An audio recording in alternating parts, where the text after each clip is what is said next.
Bom dia a todos e todas. Eu agradeço imensamente a oportunidade de participar aqui desta atividade.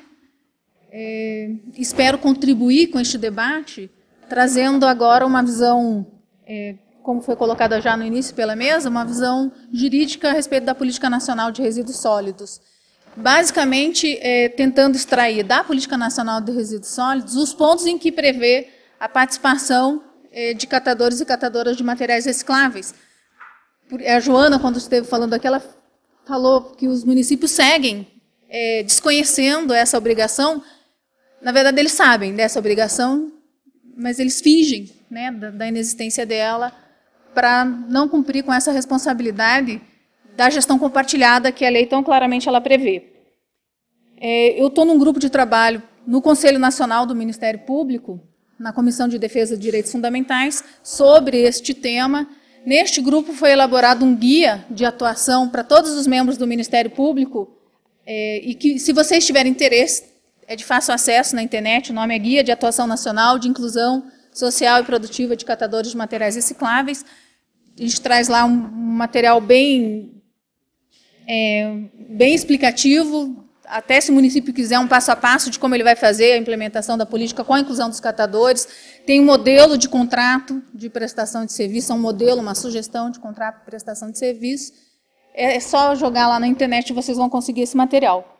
Também participo e estou na coordenação de um grupo de trabalho no âmbito do Ministério Público do Trabalho, que também tem um projeto de atuação nacional em relação a esse tema, e a gente tem realizado várias reuniões com os colegas do Ministério Público do Trabalho para discutir essa inclusão.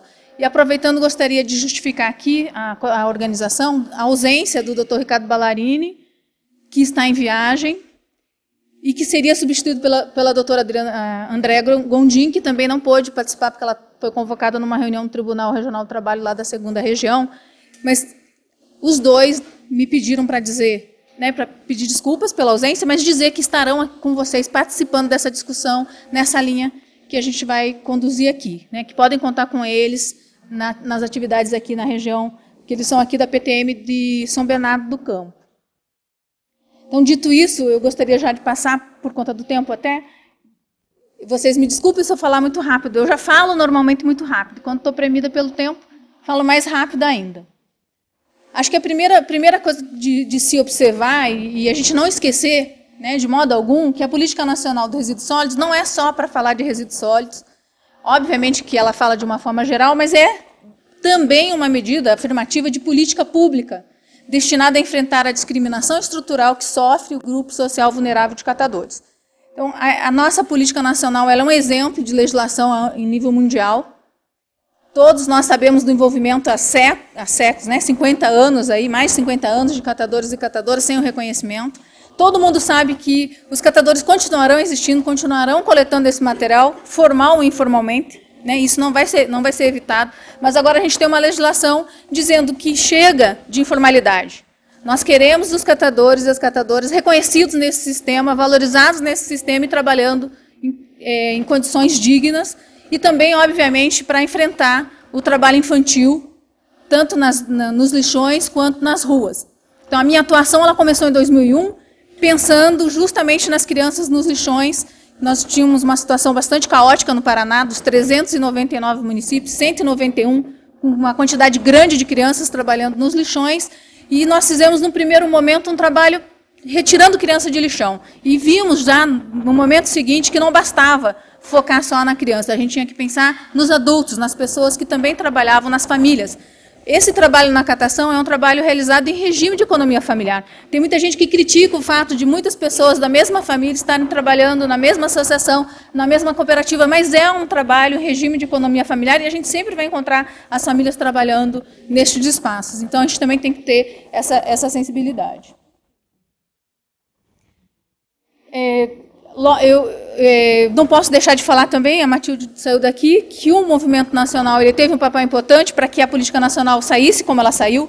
Ela estava há 20 anos tramitando no Congresso Nacional, foi modificada e teve essa modificação por conta da luta por direitos desse movimento nacional que você citou e que conquistou um reconhecimento, pelo menos na lei, no papel, como a gente diz, no Brasil parece que a legislação, quando é para favorecer as pessoas que estão em situação de vulnerabilidade, elas não saem do papel. Mas nós temos essa responsabilidade de fazer a lei sair do papel e que essa luta ela não tenha sido em vão, né? Que a gente continue crescendo nessa atividade para garantir essa inclusão.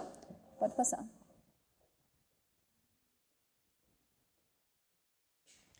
A lei ela é dividida em vários tópicos, né?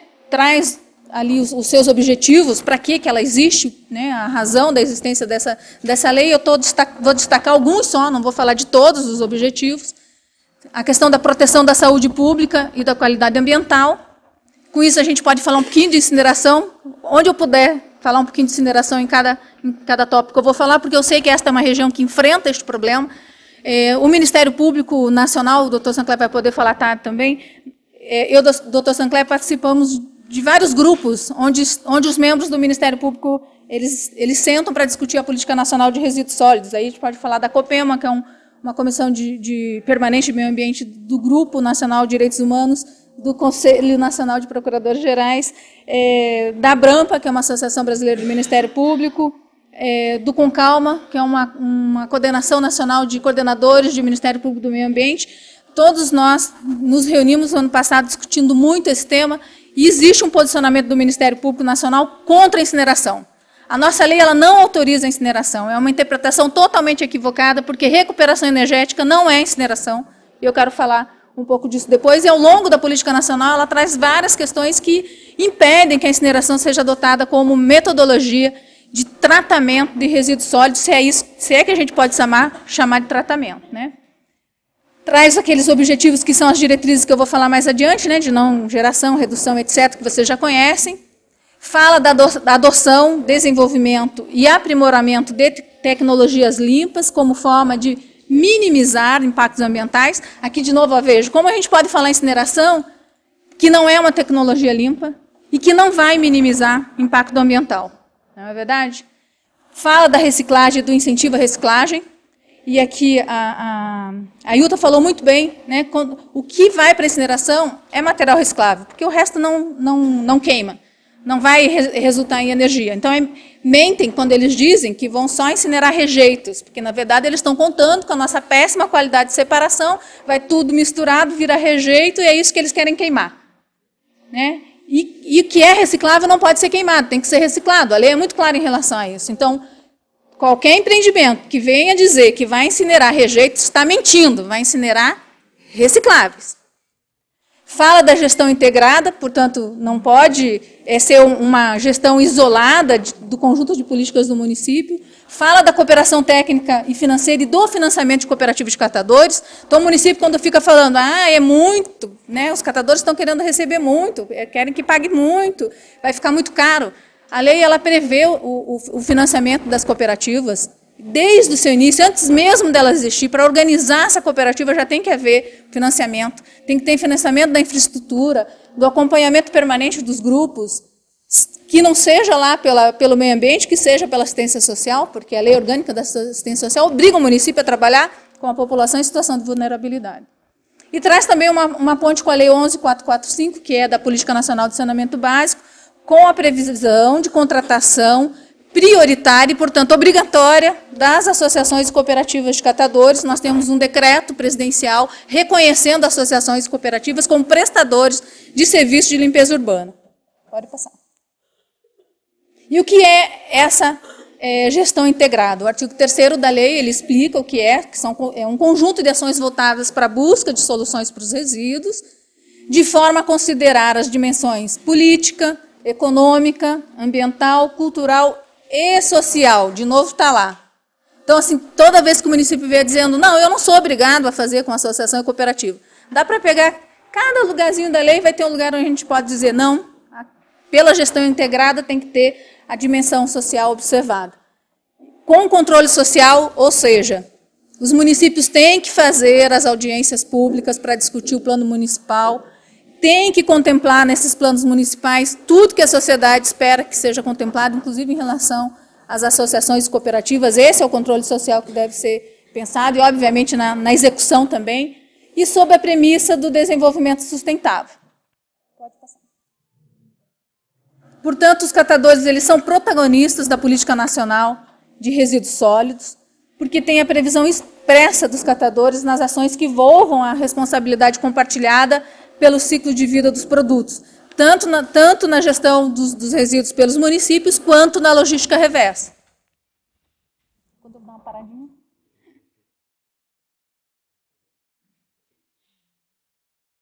Quais são os instrumentos que a política pensou para que ela mesma fosse implementada? Primeiro, os planos. E nós temos aí já um desastre no nosso país. Os municípios todos tinham que apresentar os seus planos até agosto de 2012.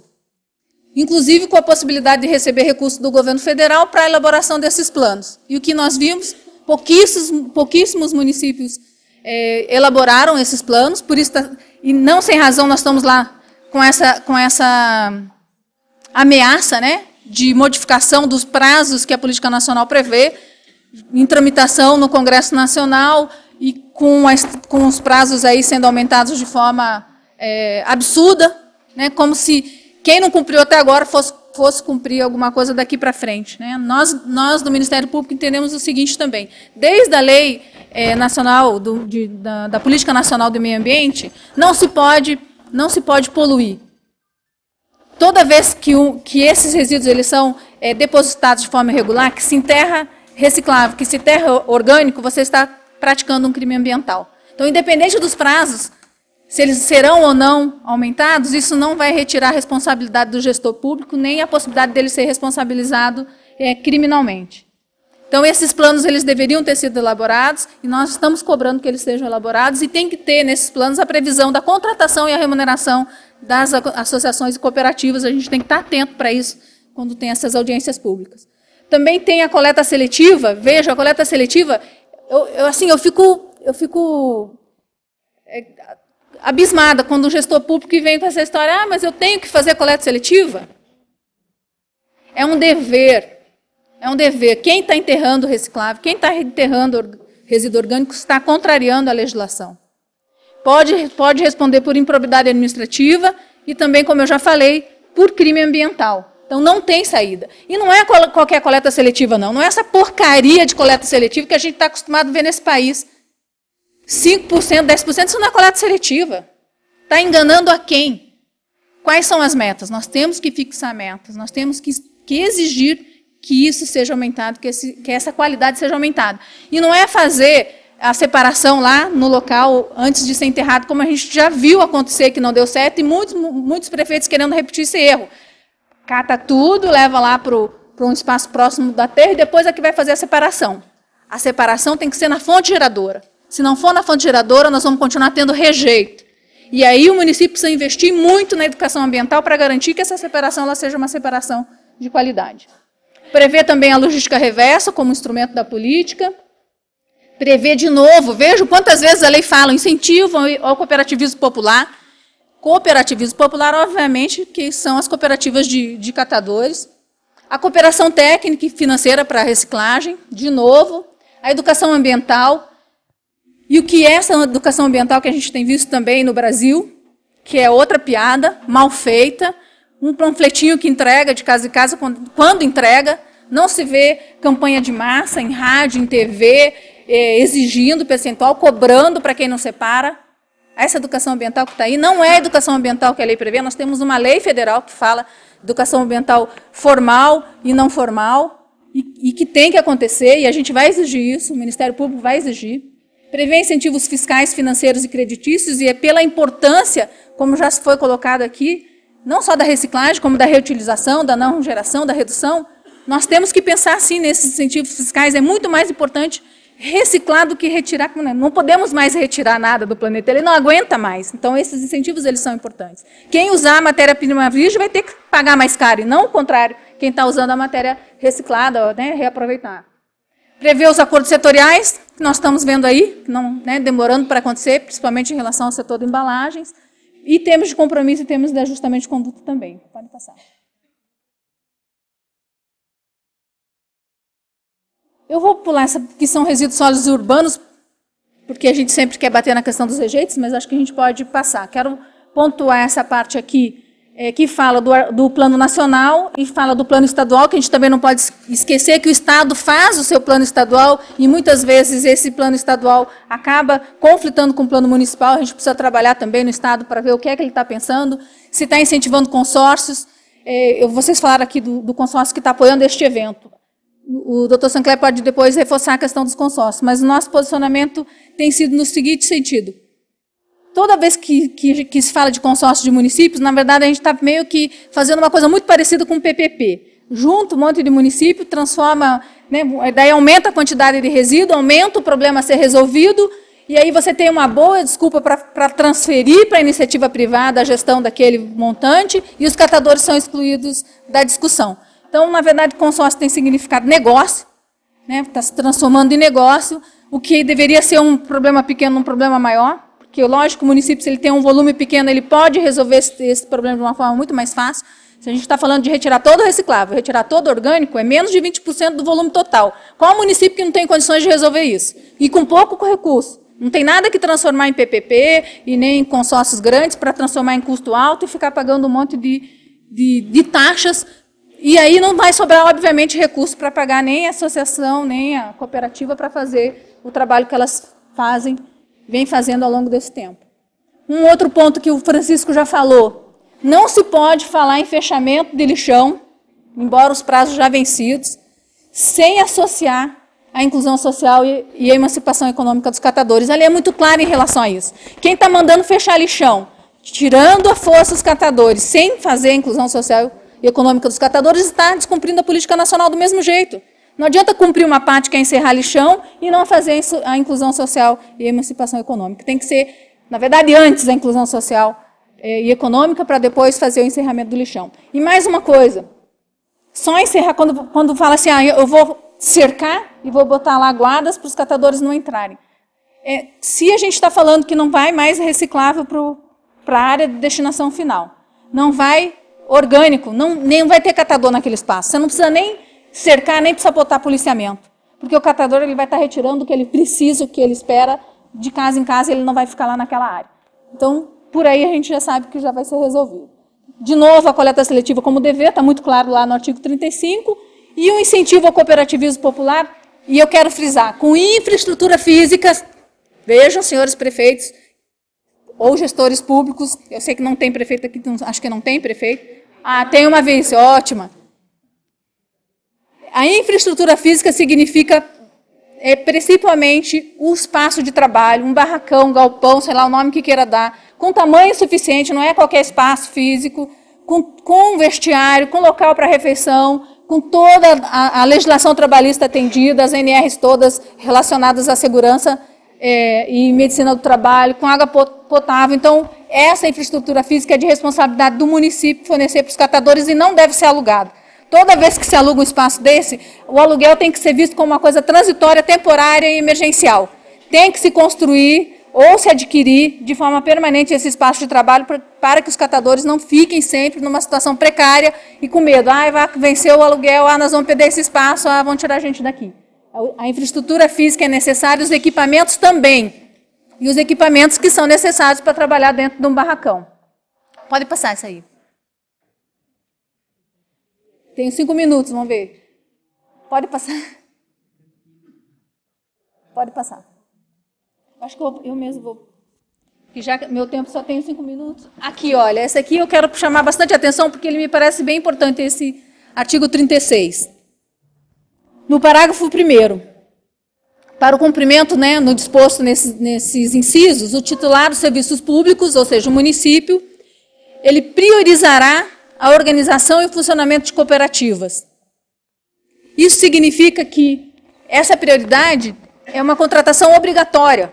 O município não vai dizer assim, eu contrato se eu quiser. Prioridade vou dar um exemplo bem simples, já que a gente não, talvez ali para frente fale de prioridade. Passa um pouquinho, vamos ver. É isso aí, ó. O que é prioridade?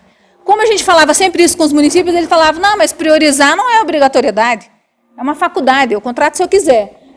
Nós fomos lá no dicionário para descobrir o que é prioridade. Preferência, primazia, anterioridade na ordem do tempo, qualidade do que está em primeiro lugar, qualidade de ser primeiro, enfim, possibilidade legal de passar à frente dos outros. Um exemplo simples, lá na fila do banco, supermercado, não tem caixa preferencial? Idoso, né, que é atendimento prioritário, gestante, criança no colo, é a mesma coisa. Tem associação, tem cooperativa, tem catador para ser organizado, não pode privatizar, não pode transferir para a iniciativa privada, tem que ser catador. Né? Está bem claro ali, vamos lá. Pode ir passando.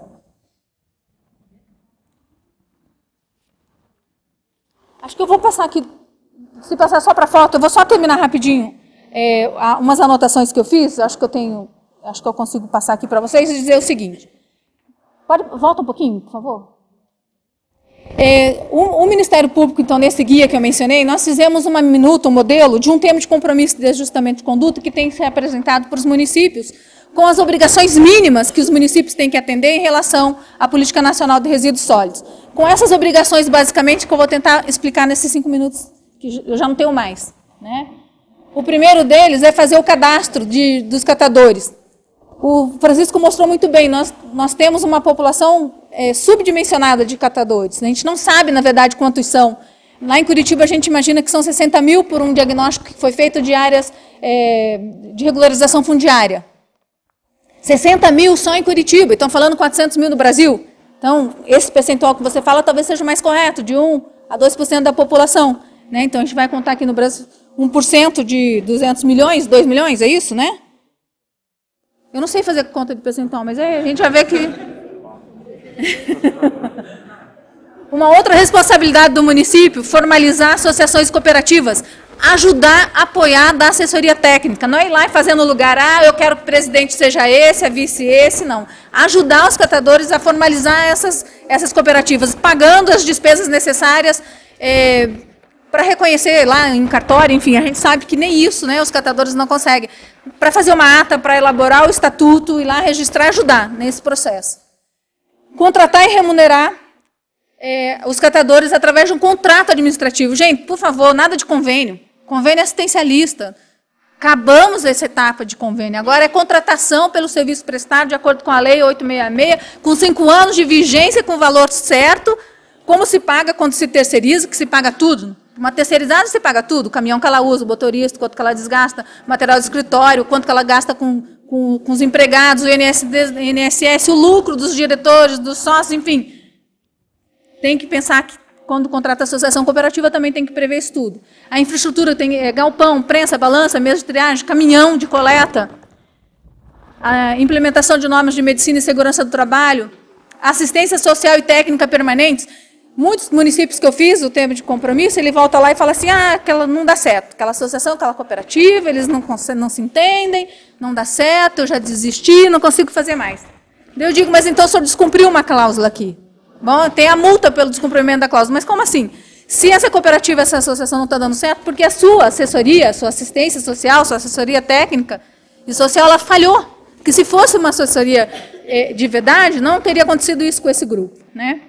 Também prevê vagas em centros de educação infantil e escolas em tempo integral, em escolas integrais para as crianças e para os adolescentes, para que eles não tenham que acompanhar as famílias nesse trabalho, nessa atividade. Este é um público prioritário, é um público vulnerável. Então, se criança e adolescente tem prioridade absoluta, os vulneráveis têm mais ainda. E, portanto, eles têm que ter, primeiro, o atendimento nessas políticas também de atendimento à criança e adolescente. Cursos de formação e capacitação continuados para os cooperados, para os associados. A educação ambiental que vai ser avaliada pela análise gravimétrica periódica, com estabelecimento de metas, tanto para a coleta seletiva como para os orgânicos, para a compostagem. Os empreendimentos comerciais, eles têm que ter os planos de gerenciamento de resíduos sólidos e têm que entregar todo o seu resíduo reciclável para a associação e para a cooperativa, supermercado, shopping, não tem esse negócio de vender esse material, ele não está no objeto contratual, no objeto social desse empreendimento, ele tem que entregar e o município tem que exigir que eles entreguem.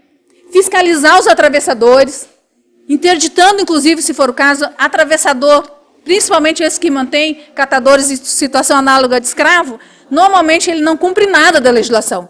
Não tem alvará da prefeitura, não tem licenciamento ambiental, não tem nada, regularidade de nada, não tem vínculo de emprego, chão batido, não tem banheiro. Fácil interditar. E o município não faz essa fiscalização. Às vezes vai lá encher. associação é cooperativa porque não está regular, mas o atravessador está lá, belezura, ninguém incomoda. A separação e a coleta seletiva nos órgãos municipais, entregando os materiais recicláveis para os catadores. Vamos ver se eu não esqueci nada, do que tem basicamente é isso do termo de compromisso que a gente tem exigido. Contrato de prestação, né? Já falei tudo. Agora podemos já ir para o já passei, já encerrei. Enfim. Esse aqui é uma foto do evento que nós fizemos com as catadoras, né? Deus recicla, o diabo incinera, é bem isso, né? É uma frase, acho que é de um catador aqui de São Paulo, não sei se você sabe o nome dele, ele que criou. É um vereador. E aqui o que representa uma usina de incineração, né? Obrigada.